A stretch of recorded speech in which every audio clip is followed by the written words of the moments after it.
Leftist violence, it continues to plague our country. Let's discuss this and much more with the senior advisor for the U.S. Agency for Global Media and former U.S. Senate and gubernatorial candidate in Arizona, Kari Lake. Kari, thank you so much for joining us on this tragic Sunday.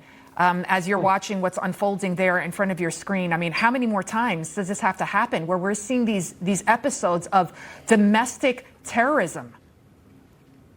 I'm just heartbroken about this. I know that the Church of Jesus Christ of Latter-day Saints is in mourning right now. They lost their president, Russell Nelson, who passed away over the weekend. And so I can only imagine, as many of the LDS churches are always full, but it was extra full today when this madman descended upon the church. And I'm just heartbroken for all of the victims and the families. The violence in this country has gotten really out of control. And while we don't know a whole lot about who this person is, what his motives were, to go after faith, a place of faith where people are joining together and praying is just a new level of depraved. And I can't even, I don't even have the words to describe how upset I am about what happened this morning in Michigan.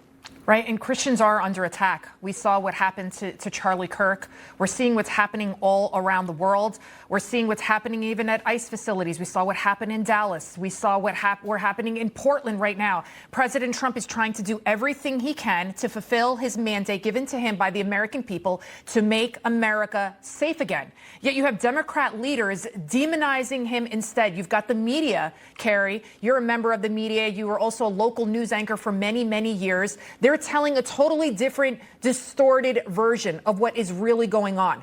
So how much of a responsibility about what is happening to our country is on the blood? How much blood is on the hands of our leaders and even members of the media in stoking the flames of all of this hatred?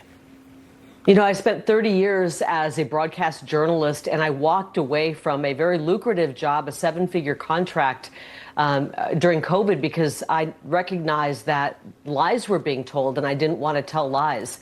And I think a lot of people who are currently in the media need to take a long look in the mirror and ask if it's worth the job. Is it worth the paycheck to have to lie, stoke fear, stoke anger, and push lies? Because so many people in the media right now are pushing lies.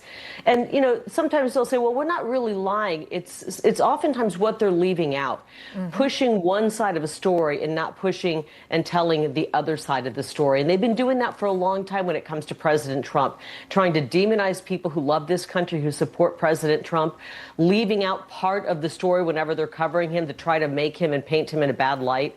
And they've been doing that for many years. And now we're seeing what's happening as they've brainwashed a segment of the population.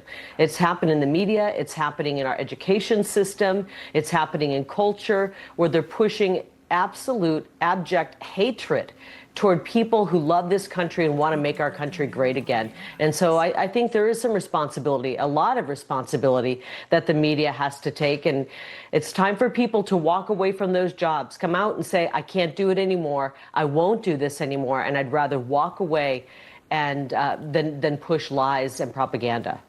Kari Lake, as always, thank you so much for joining us.